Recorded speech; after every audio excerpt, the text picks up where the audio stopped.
Shalom Bapak Ibu Saudara sekalian. Hari ini kita kembali beribadah di hadapan Tuhan. Kita bersyukur untuk kesempatan sehingga kita bisa melayani Tuhan dengan puji-pujian yang lahir dari hati, dari hidup kita, dan kita mau menyembah Tuhan di dalam roh dan kebenaran.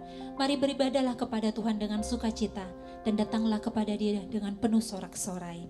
Sebab Tuhan adalah Allah yang besar, dan mari senantiasa kita menaikkan syukur kepada Allah kita.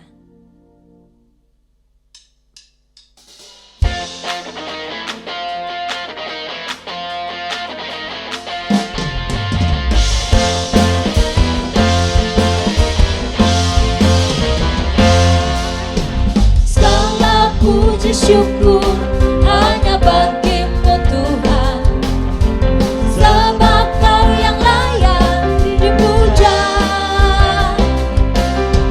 Kami mau bersorak, tinggikan namamu. Haleluya. Segala puji syukur hanya bagimu Tuhan, sebab Kau yang layak dipuja. Kami mau bersorak, tinggikan namamu. Haleluya. Nyatakan sorak pada Allah. Soraklah haleluya, soraklah haleluya, haleluya. Kami bersorak, haleluya, soraklah haleluya, haleluya.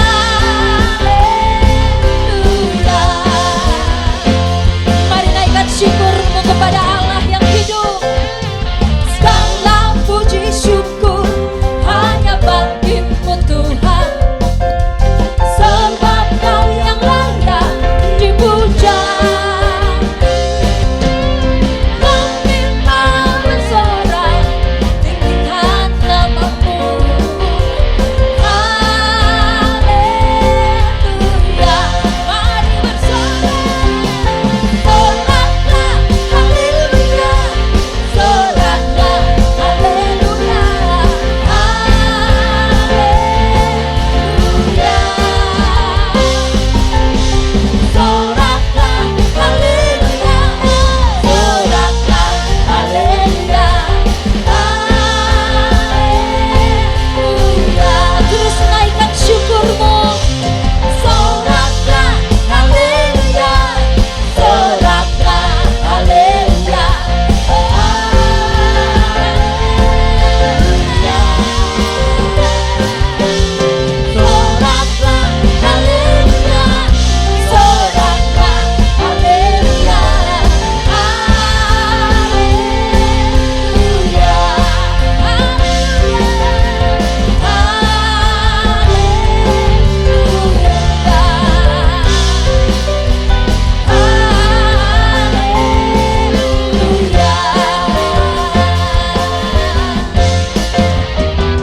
amin, haleluya. Hanya bagi Allah. Sebab apapun yang terjadi, jika hati kita penuh dengan ucapan syukur, kita yakin dan percaya Tuhan yang tidak terlihat oleh mata kita secara jasmani tetap turun tangan untuk bekerja. Kita yakin penyertaan Tuhan itu senantiasa ada.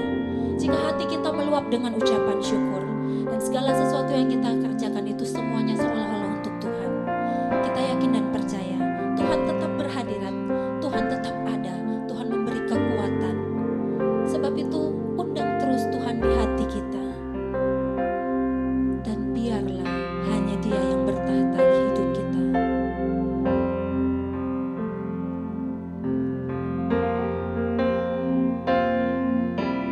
Hanya Engkau dalam hatiku.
bertahta Tuhan di dalam rumah tangga kami.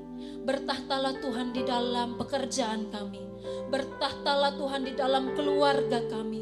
Bertahtalah Tuhan di dalam setiap aspek kehidupan ini. Kami senantiasa meninggikan Engkau di atas segala-galanya. Sampai akhir hidup ini, kami terus melayani Tuhan. Kami terus menyembah Engkau Allah yang besar. Dan terima kasih ya Tuhan. Sekali lagi Engkau berbicaralah kepada kami. Kami menyediakan hati kami, pikiran kami, untuk Engkau berfirman di dalam nama Yesus Kristus. Setiap kita yang percaya bersama katakan, amin.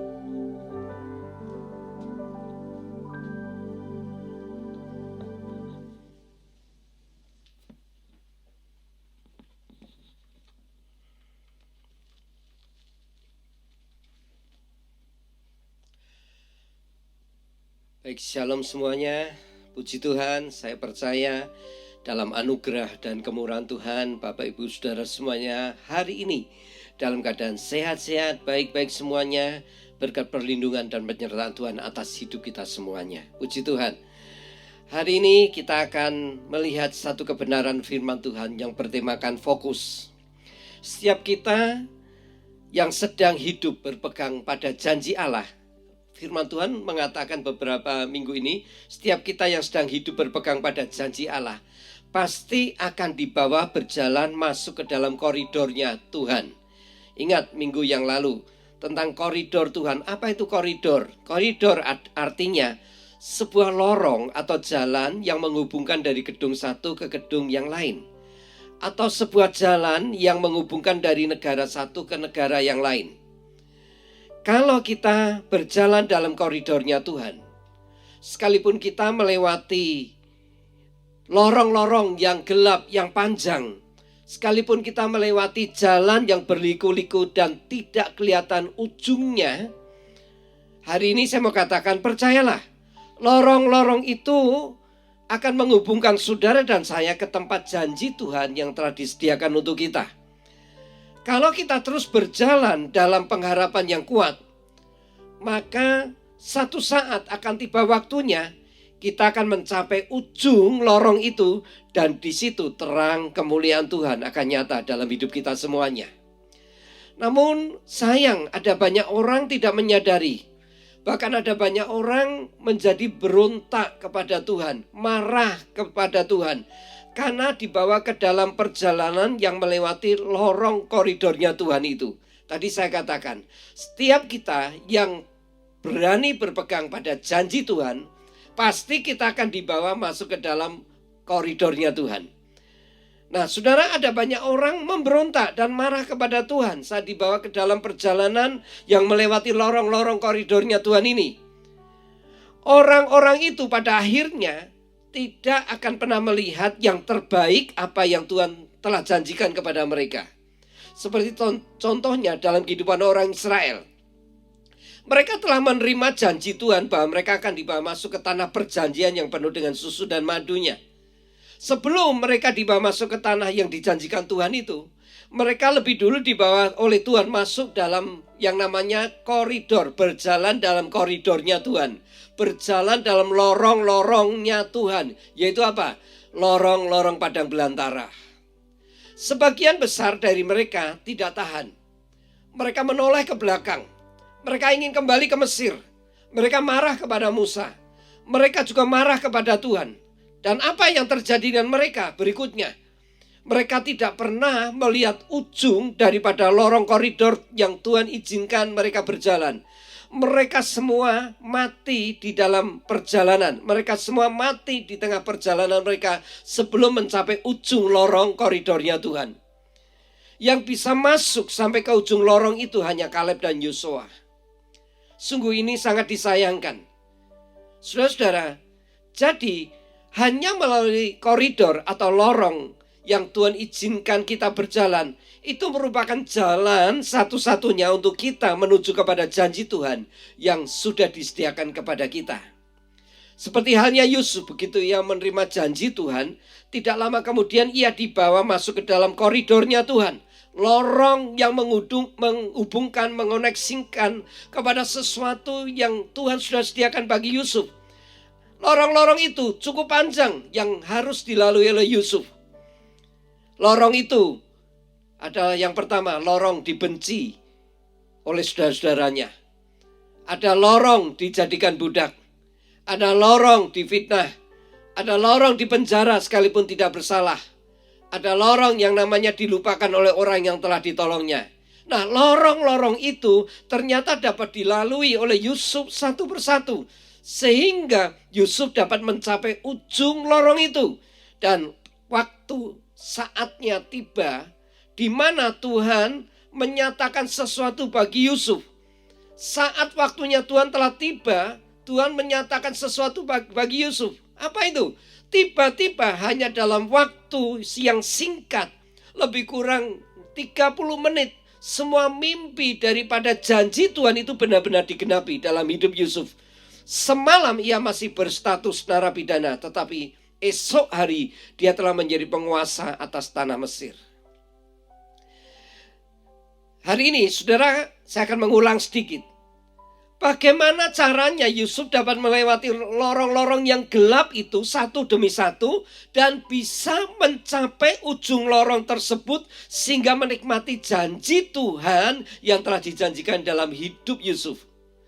Tentunya kita juga menginginkan kita ketika dibawa ke dalam lorong-lorongnya Tuhan, kita bisa melewati lorong-lorong itu satu demi satu dan bisa mencapai ujung lorong itu sehingga apa yang Tuhan janjikan itu digenapi dalam hidup kita. Benarkah saudara menginginkan janji Tuhan itu digenapi dalam hidup kita dan keluarga kita? Nah, mari kita perhatikan. Yang pertama, mengapa Yusuf dapat berhasil melewati lorong-lorong itu satu demi satu dan mencapai ujung lorong itu sehingga menikmati janji Tuhan? Yang pertama, orang yang berpegang teguh pada janji Tuhan akan mendapat kasih karunia dan perkenanan dari Tuhan sehingga orang tersebut memiliki kesanggupan dan kemampuan dari Tuhan untuk meraih janji Tuhan itu. Jadi saudara dengarkan baik-baik. Untuk mencapai apa yang Tuhan janjikan itu, Tuhan itu menginginkan bukan dengan cara kita, kekuatan kita, kepandaian kita, pengalaman kita. Bukan. Tetapi Tuhan ingin kita bergantung penuh kepada kasih karunia dan perkenanan yang dari Tuhan. Yaitu kesanggupan dan kemampuan ilahi. Sehingga dengan demikian kita pasti akan mencapai apa yang Tuhan janjikan kepada kita. Seperti yang dialami Yusuf. Yang kedua, Yusuf itu berhasil bukan hanya karena kasih karunia dan perkenanan Tuhan, kesanggupan nilai yang menyertai Yusuf. Yang kedua, orang yang seperti Yusuf ini berhasil karena orang itu berpegang teguh pada janji Tuhan, maka Tuhan menyertai orang tersebut. Saat dibawa masuk ke dalam koridornya Tuhan, suatu lorong atau jalan yang mengoneksikan, menghubungkan kepada janji Tuhan itu, orang itu disertai Tuhan. Haleluya. Jadi yang pertama Tuhan memberikan kesanggupan ilahi. Yang kedua Tuhan menyertai orang itu. Dan hari ini kita akan belajar bagaimana Yusuf berhasil meraih janji Tuhan. Yang ketiga, saat ia dibawa masuk dalam koridornya Tuhan. Padahal perjalanan hidupnya seakan-akan jauh dari janji Tuhan. Kenapa Yusuf bisa berhasil? Bagian yang ketiga hari ini saya mau sampaikan kepada saudara.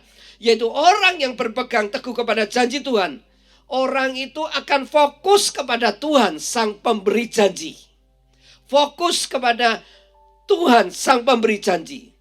Salah satu yang menyebabkan Yusuf dapat berhasil meraih apa yang Tuhan janjikan adalah dia seorang yang sangat fokus dengan Tuhan sang pemberi janji.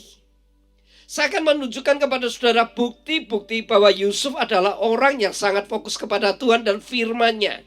Yang pertama, saat ia diberi mimpi oleh Tuhan, ia tidak menganggap mimpi itu sebuah mimpi biasa. Ia yakin mimpinya itu Tuhan yang memberi. Dan kalau Tuhan yang memberi, pasti terjadi. Karena begitu fokusnya kepada mimpinya itu, maka ia ceritakan kepada ayah ibunya dan diceritakan kepada saudara-saudaranya berkaitan mimpinya itu. Nah, lihat ini. Fokus kepada Tuhan menjadikan iman Yusuf itu berkembang. Iman Yusuf itu berkembangkan apa? Fokus kepada Tuhan. Kedua, saat ia jadi budak, apa saja yang dikerjakannya selalu berhasil. Padahal sebelumnya Yusuf ini belum pernah bekerja jadi budak. Apa yang membuat Yusuf berhasil dengan apa saja yang dikerjakannya? Selain fokus kepada Tuhan, ia juga fokus dengan apa yang ia kerjakan. Fokus kepada Tuhan menjadikan Tuhan itu menyertai Yusuf, sehingga Yusuf mengalami keberhasilan apapun yang ia kerjakan. Jadi fokus kepada Tuhan itu menjadikan Tuhan menyertai Yusuf, sehingga apapun yang dikerjakannya menjadi berhasil. Yang ketiga, saat ia menjadi narapidana, ia adalah seorang yang sangat fokus sama Tuhan. Gara-gara ia dipenjara disebabkan difitnah oleh istri tuannya. Lihat ini, mengapa ia difitnah oleh istri tuannya? Karena istri tuannya gagal membujuk Yusuf untuk berbuat zina. Anda bisa bayangkan bagaimana Yusuf yang masih sangat muda tidak mengambil kesempatan agar dia dapat memiliki posisi bukan sebagai budak, sekiranya ia bisa dekat dengan istri tuannya. Nah, saudara-saudara, kita lihat kenapa Yusuf tidak terpengaruh. Kenapa Yusuf bisa bertahan? Karena Yusuf itu fokus sama Tuhan. Karena Yusuf fokus sama Tuhan dan perintahnya, sehingga Yusuf ini terluput dari jebakan si iblis. Iblis berusaha mengalihkan pandangan Yusuf dari Tuhan dan firman-Nya melalui godaan istri Potifar. Nah, lihat ini. Fokus kepada Tuhan adalah jalan untuk Yusuf mengembangkan penguasaan diri dalam hidup dalam kekudusan. Saya ulangi. Fokus kepada Tuhan adalah jalan Yusuf mengembangkan penguasaan diri untuk hidup dalam kekudusan. Yang keempat, saya mau tunjukkan kepada Yusuf, kepada saudara tentang Yusuf ini. Yusuf selalu fokus dengan karunia-karunia yang Tuhan berikan. Saya mau tunjukkan contohnya. Selama ia di penjara, saudara lihat, ia memelihara karunia-karunia mimpinya. Ia mengartikan mimpi juru roti dan juru minum. Saudara lihat, mengapa ia mau mengartikan mimpi dari juru minum dan juru roti ini? Saudara perhatikan, karena Yusuf itu selalu fokus sama Tuhan. Dia fokus kepada karunia yang Tuhan berikan. Ia tidak trauma dengan karunia mimpinya yang menyebabkan ia kehilangan keluarga, malah jadi budak, sekarang di penjara. Ia tidak trauma. Semua yang Yusuf alami itu tidak mengurangi Yusuf untuk tetap fokus kepada Tuhan dan janjinya. Dan fokus kepada Tuhan ini menyebabkan karunia-karunia di dalam hidup Yusuf semakin maksimal dan semakin tajam. Melalui karunia mimpi itulah yang menghantarkan Yusuf menjadi orang yang terhormat setelah Firaun.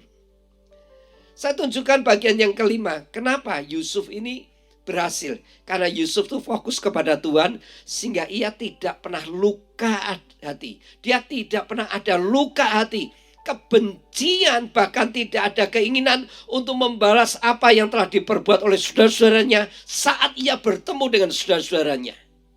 Karena fokus kepada Tuhan itu, Yusuf ini tidak punya kebencian atau luka hati.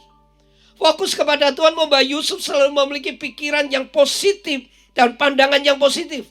Inilah buktinya Yusuf sangat fokus kepada Tuhan. Ada satu ayat yang saya mau tunjukkan kepada saudara dalam Kejadian 50 ayat 20. Kejadian 50 ayat 20 mengatakan seperti ini. Memang kamu telah mereka-rekakan yang jahat terhadap aku, tetapi Allah telah mereka-rekakannya untuk kebaikan dengan maksud melakukan seperti yang terjadi sekarang ini, yakni memelihara hidup suatu bangsa yang besar. Nah, saudara bisa lihat, Yusuf benar-benar bebas dari kepahitan, bebas dari luka hati, bebas dari kebencian. Kenapa? Karena Yusuf fokus kepada Tuhan. Dan yang terakhir, fokus kepada Tuhan. Fokus kepada Tuhan yang menjadikan Yusuf memiliki hikmat yang luar biasa sehingga ia dapat mengatur perekonomian Mesir dan bebas dari bencana kelaparan yang hebat. Kita dapat melihat salah satu kunci keberhasilan Yusuf, ya, yaitu apa yang Tuhan janjikan terjadi dalam hidup Yusuf karena ia sangat fokus kepada Tuhan dan firman-Nya. Nah, hari ini kita akan belajar tentang apa itu fokus.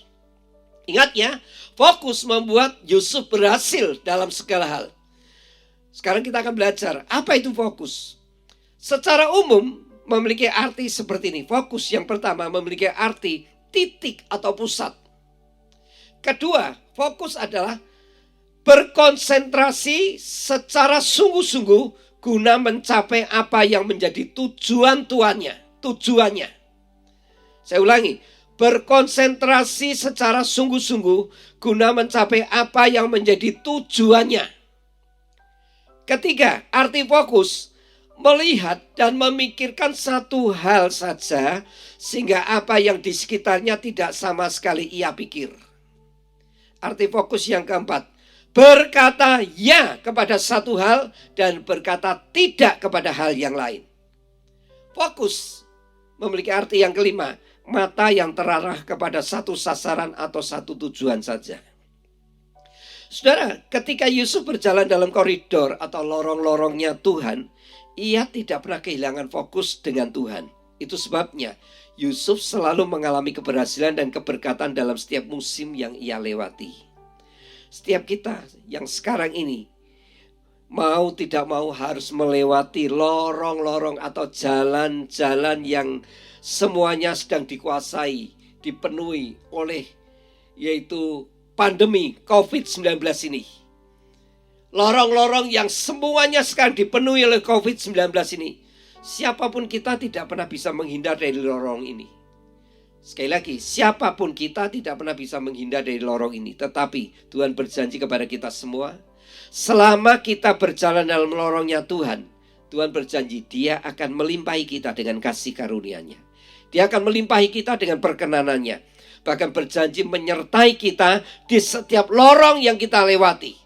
Namun satu hal yang Tuhan minta dari kita adalah tetaplah fokus kepada Tuhan dan firman-Nya.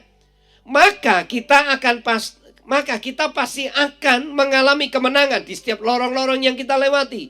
Justru saat kita ada di dalam lorong-lorong pandemi sekarang ini, Tuhan justru akan membuktikan pemeliharaan, penyertaannya atas kita. Seperti halnya Tuhan menyertai Yusuf.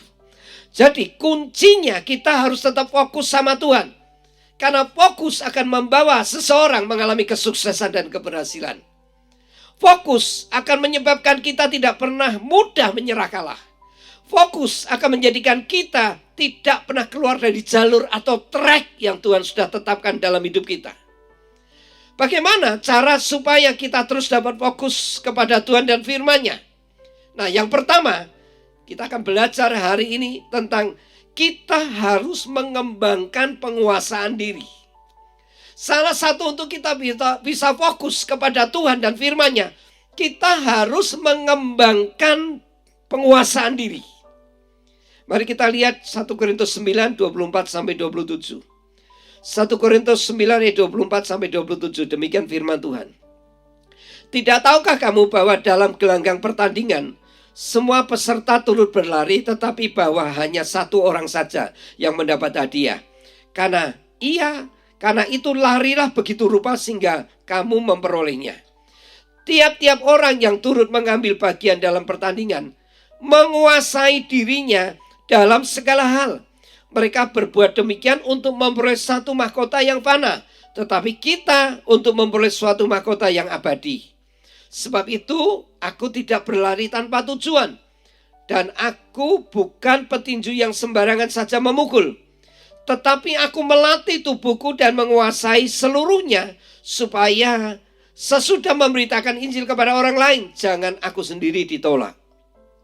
Saudara, saya mengambil contoh dalam kehidupan Paulus, di mana bagaimana kita harus mengembangkan namanya penguasaan diri. Paulus memiliki prinsip, bila ia ingin fokus dengan tujuan panggilannya sebagai pemberita Injil, maka Paulus harus mengembangkan penguasaan diri. Saya ulangi ya, Paulus memiliki prinsip, Kalau ia mau fokus kepada tujuan panggilannya sebagai pemberita Injil, maka ia harus mengembangkan penguasaan diri. Penguasaan diri itu harus dilatih. Mengapa penguasaan diri harus dikembangkan, saudara? Lihat ini, saudara. Kalau seseorang tidak memiliki penguasaan diri, orang itu akan gampang terpengaruh dengan hal-hal di sekitarnya. Artinya, kalau orang itu tidak memiliki penguasaan diri, orang itu selalu hidupnya tidak fokus. Akan gampang terpengaruh, akan mudah terpengaruh dengan hal-hal di sekitarnya. Yang kedua, orang kalau tidak memiliki penguasaan diri, akan mudah untuk dipengaruhi pikiran dan hatinya dengan hal-hal masa lalu. Ya, contohnya bangsa Israel. Karena tidak fokus kepada Tuhan dan firman-Nya, maka ia terpengaruh dengan masa lalu Mesir. Dan mereka ingin kembali ke Mesir. Yang ketiga, orang yang tidak memiliki penguasaan diri akan mudah mengambil keputusan yang salah. Seorang yang tidak memiliki penguasaan diri tidak akan dapat fokus secara total kepada Tuhan dan firman-Nya. Karena fokus itu dibutuhkan konsentrasi hanya kepada Tuhan dan firman-Nya, dan hal-hal di sekitarnya harus diabaikan. Itu sebabnya untuk dapat mengembangkan penguasaan diri agar kita dapat fokus dengan panggilan Tuhan, agar kita dapat fokus kepada janji Tuhan, maka kita lihat Paulus mengambil keputusan seperti ini. Filipi 3:13-14. Untuk dapat fokus kepada panggilan Tuhan, untuk dapat fokus kepada janji Tuhan, maka kita lihat Paulus mengambil keputusan seperti ini. Filipi 3 ayat 13-14, firman Tuhan berkata seperti ini. Saudara-saudara, aku sendiri tidak menganggap bahwa aku telah menangkapnya, tetapi ini yang kulakukan. Aku melupakan apa yang di belakangku dan mengarahkan diri kepada apa yang di hadapanku, dan berlari-lari kepada tujuan untuk memperoleh hadiah, yaitu panggilan surgawi dari Allah dalam Kristus Yesus. Paulus memberikan sesuatu cara bagaimana supaya kita itu bisa fokus. Untuk bisa fokus, kita harus mengembangkan penguasaan diri. Bagaimana supaya kita bisa mengembangkan penguasaan diri? Paulus memberikan sebuah cara, yaitu apa? Aku memutuskan melupakan apa yang di belakangku. Apa toh latar belakang yang disebut di belakangku ini?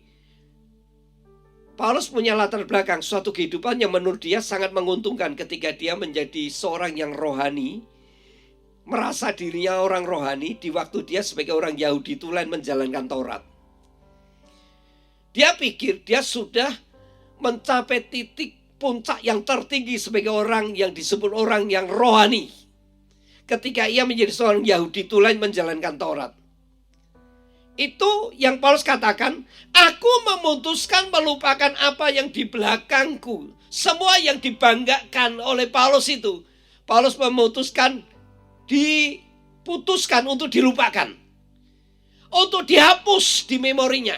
Lalu dia katakan apa? Dan mengarahkan, melatih diri kepada apa yang di hadapannya. Mengarahkan apa yang di hadapannya. Yaitu apa? Suatu panggilan ilahi yang sangat berbeda dengan cara yang dia pikirkan dan lakukan selama ini. Untuk bisa fokus dengan apa yang ada di depannya, Paulus harus berani melatih pikiran tubuhnya agar fokus kepada Tuhan. Maka ia harus berani memilih satu saja, yang lain harus diabaikan. Yang lama itu dia lupakan, yang baru yang di depannya itu, yang dia lihat itu, yang dia pikirkan.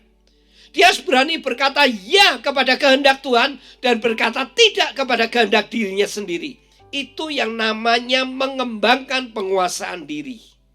Nah, Bapak Ibu Saudara yang saya kasih dalam Tuhan, kalau kita menginginkan dapat fokus kepada Tuhan dan firman-Nya, maka kaki kita tidak boleh berdiri di antara dua perahu.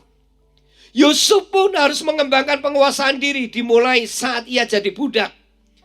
Ia tidak akan punya kepekaan akan hadirat Tuhan, dan ia tidak akan berhasil kalau ia membiarkan kepahitan, kebencian, ada dalam hatinya kepada saudara-saudaranya.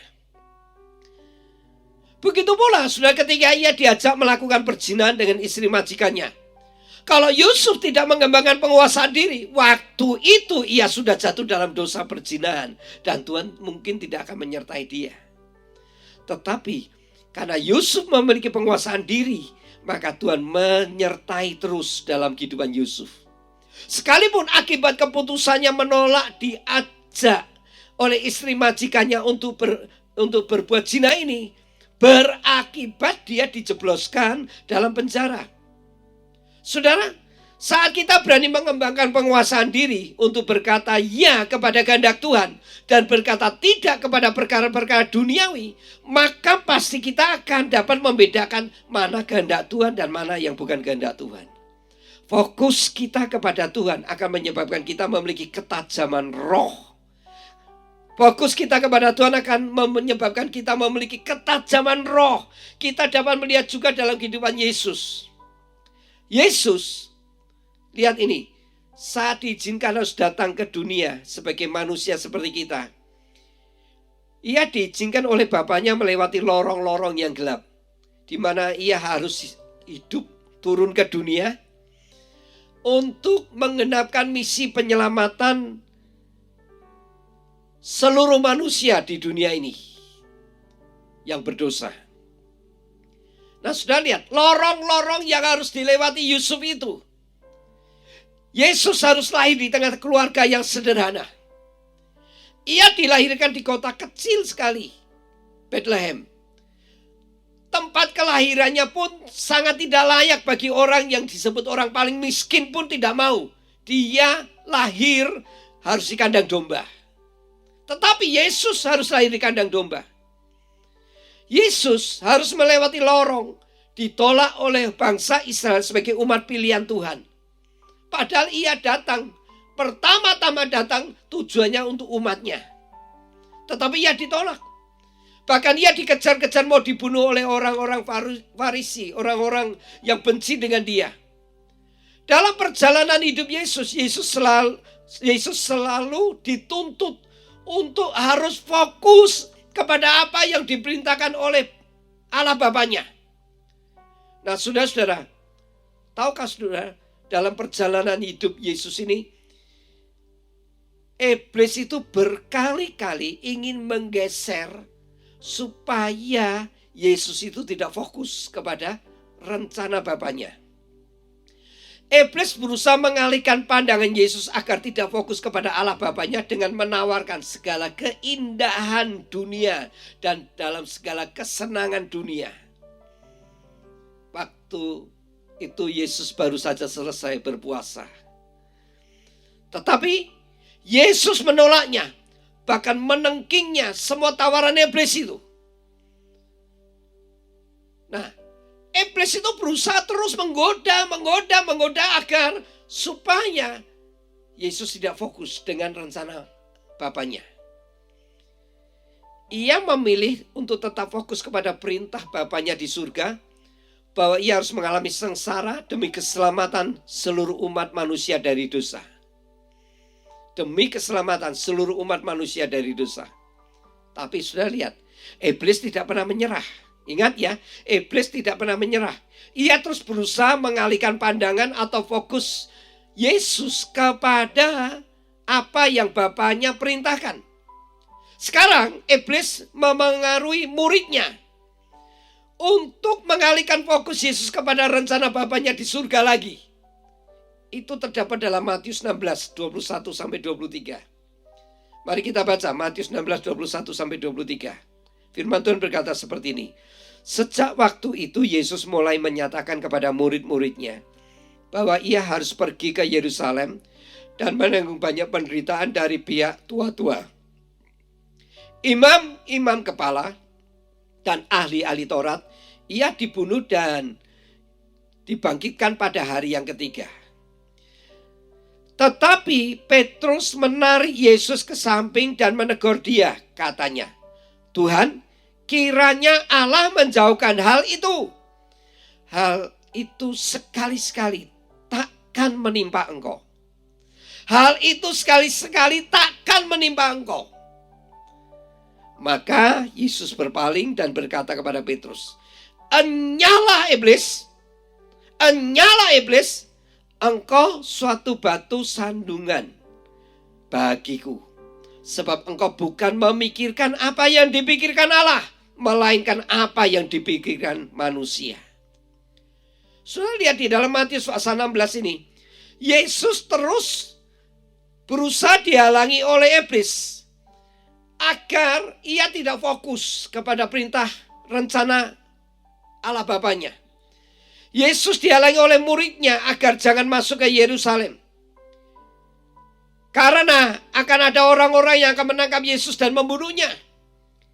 Yesus tahu bahwa iblis ingin mengalihkan fokusnya kepada perintah Bapanya melalui muridnya ini.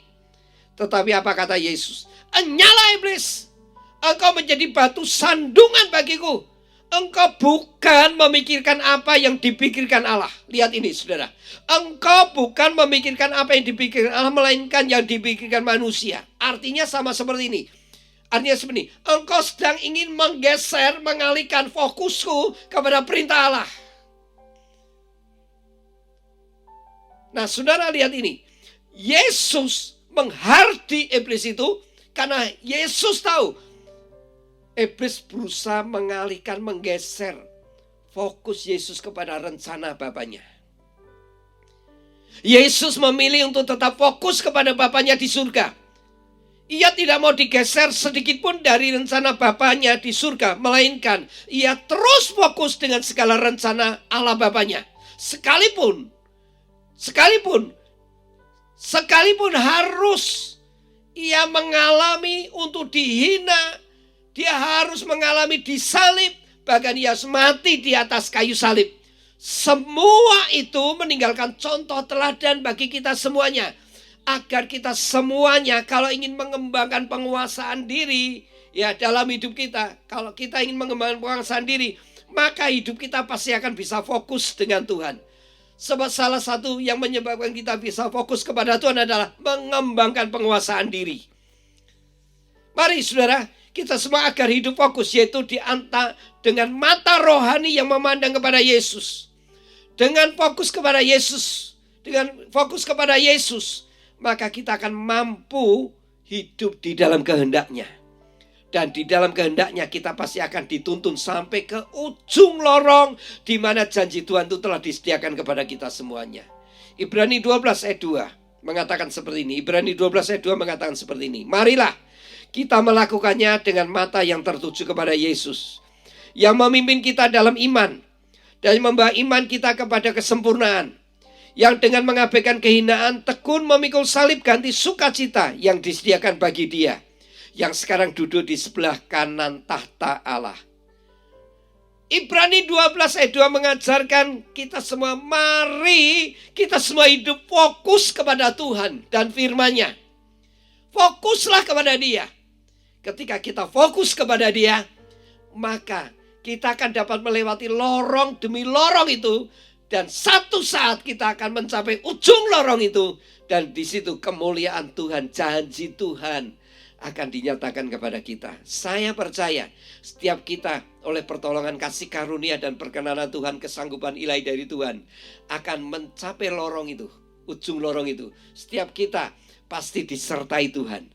Dan setiap kita yang memutuskan untuk fokus, dan untuk bisa fokus kita mengembangkan penguasaan diri kita, maka setiap kita pasti mencapai ujung lorong koridornya Tuhan. Di situ tempat tersedia segala janji Tuhan yang sudah dijanjikan kepada kita semuanya. Haleluya, puji Tuhan. Kiranya Tuhan memberkati saudara semuanya melalui kebenaran firman Tuhan ini. Minggu depan kita akan melihat sisi yang lain dari kebenaran firman Tuhan. Kenapa Yusuf berhasil melewati koridor-koridornya Tuhan? Karena Yusuf hidup sangat konsisten dengan Tuhan. Tema minggu depan adalah konsisten dengan Tuhan. Kiranya Tuhan memberkati Bapak Ibu Saudara semuanya. Mari kita siapkan hati kita untuk menyambut kebenaran firman Tuhan, merespon kebenaran firman Tuhan ini, untuk kita katakan, Tuhan, aku ingin fokus. Aku ingin fokus Tuhan. Aku ingin fokus kepadamu. Aku ingin fokus kepadamu. Aku ingin fokus kepadamu. Mari kita akan melihat fokus itu adalah cara kita berkonsentrasi secara sungguh-sungguh guna mencapai apa yang menjadi tujuan kita. Pikirkan satu hal saja. Katakan ya kepada kehendak Tuhan dan katakan tidak kepada perkara-perkara duniawi.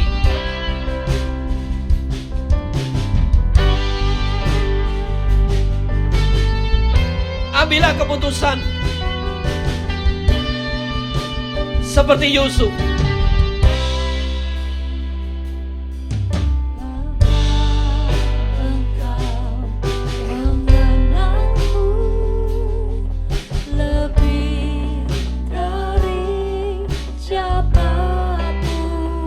Amin.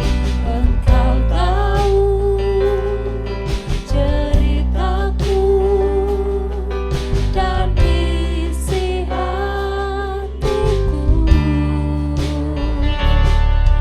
Tak peduli masa lalu, Engkau tetap memilihku.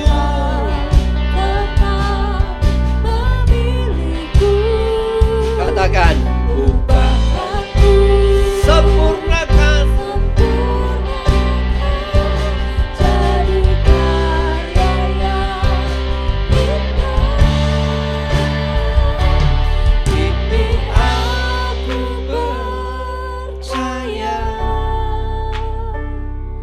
tiada yang mustahil bagimu.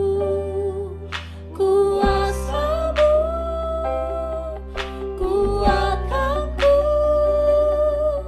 dasarku berharap.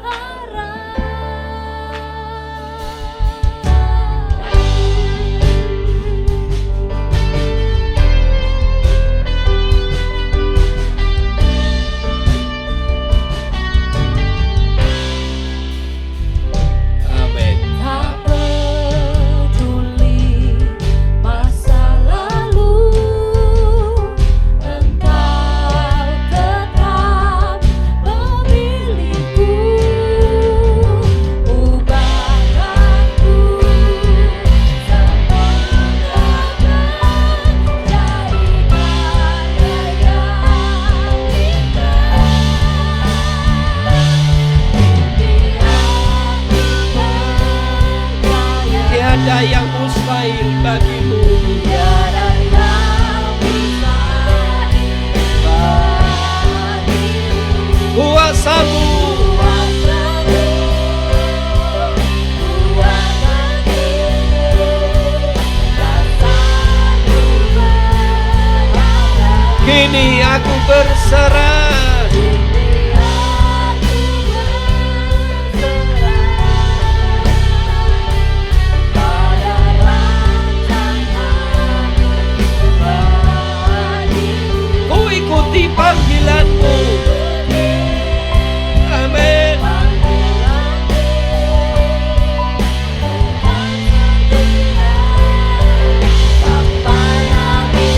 Kini aku percaya. Haleluya.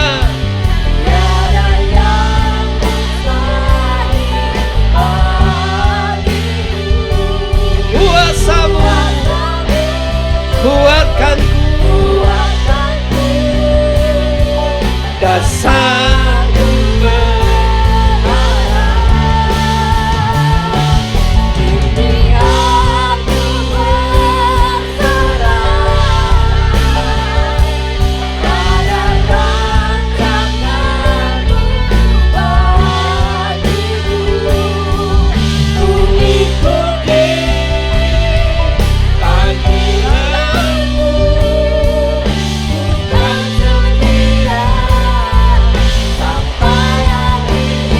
ikuti, ku ikuti.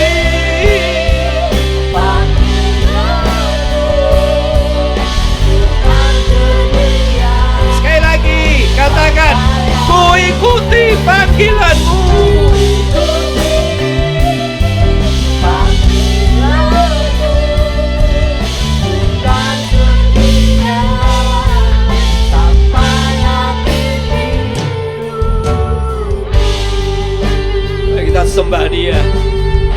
kita bersyukur.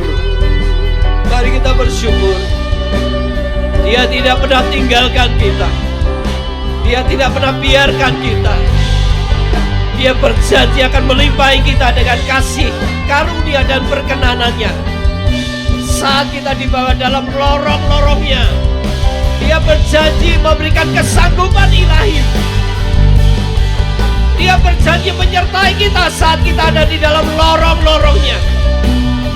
Mari kita fokus kepada Dia. Mari kita fokus kepada Dia. Kembangkan penguasaan diri kita, supaya kita bisa fokus kepada Tuhan dan firman-Nya.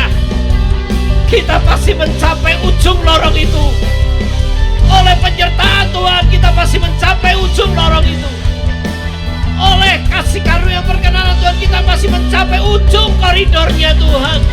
Seperti Yusuf.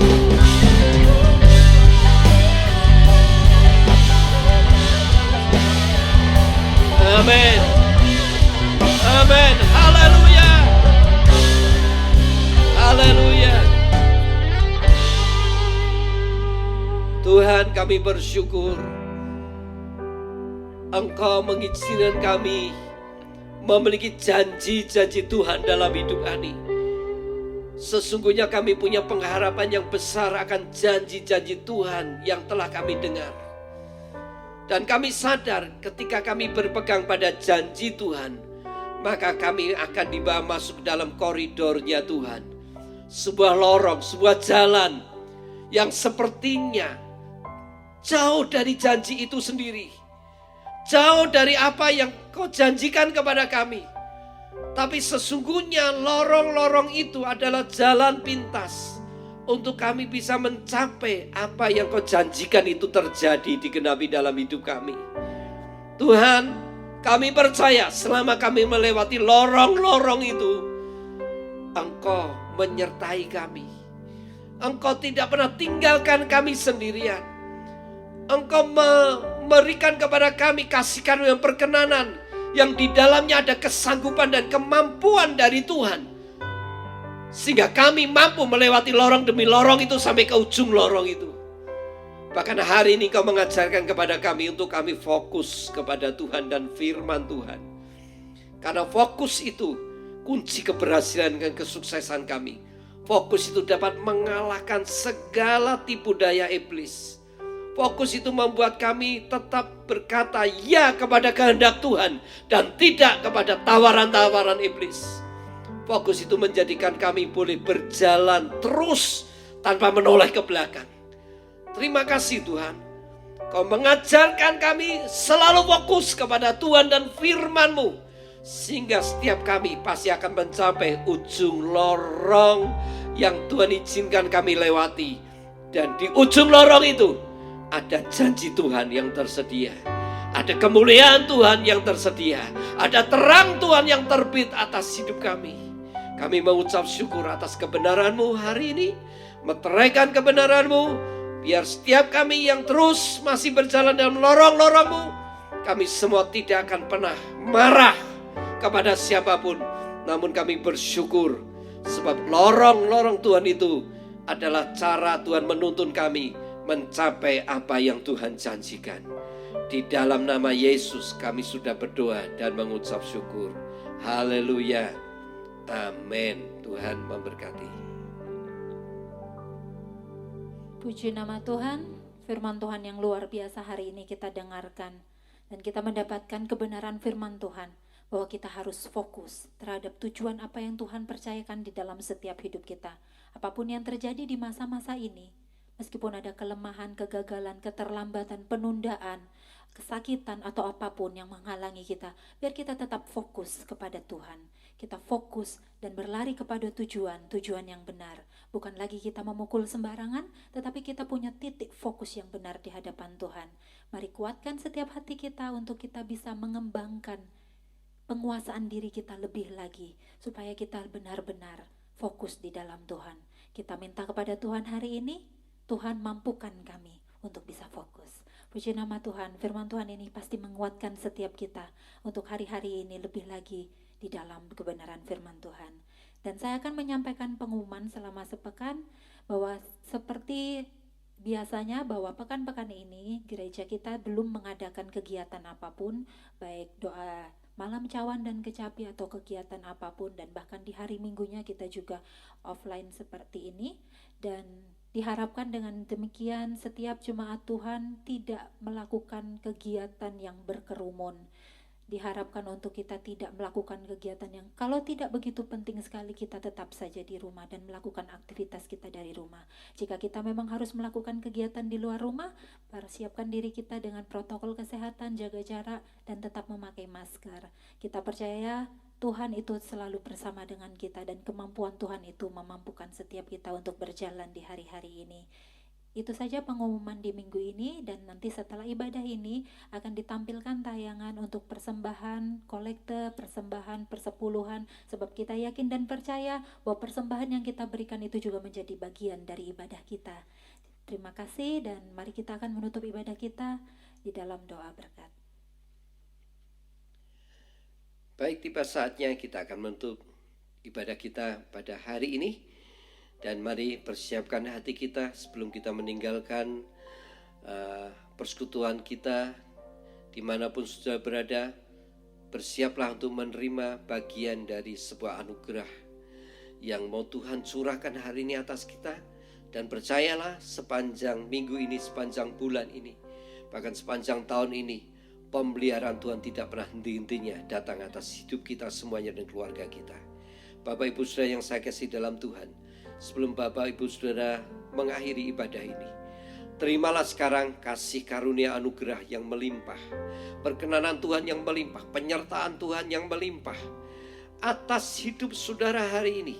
Terimalah berkat ini turun atas hidupmu secara pribadi, keluargamu, rumah tanggamu, anak-anakmu, orang-orang yang tinggal seisi rumah dengan engkau, semuanya ada di dalam berkat yang baru dari Tuhan. Terimalah hari ini kesehatan yang baru, kesembuhan dari Tuhan. Terimalah hari ini kekuatan, semangat yang baru. Terimalah hari ini sukacita, damai sejahtera yang baru dari Tuhan. Terimalah hari ini juga pintu-pintu yang terbuka bagi saudara, peluang-peluang yang baru terbuka. Di tengah-tengah pandemi ini Tuhan membukakan peluang pintu yang baru bagi saudara. Dan terimalah hari ini berkat turun atas usaha bisnismu, pekerjaanmu diberkati oleh Tuhan. Dan terimalah hari ini segala masa depanmu sudah dijamin oleh Tuhan. Terimalah segala berkat ini di dalam nama Yesus. Pengurapannya atas hidupmu hari ini terus menerus akan mengalir hari demi hari, minggu demi minggu, bulan demi bulan, tahun demi tahun, sampai Maranatha Yesus datang yang kedua kali. Terimalah berkat seutuhnya dari surga turun atas hidup saudara dalam nama Tuhan Yesus Kristus. Haleluya. Amin. Amin. Tuhan memberkati.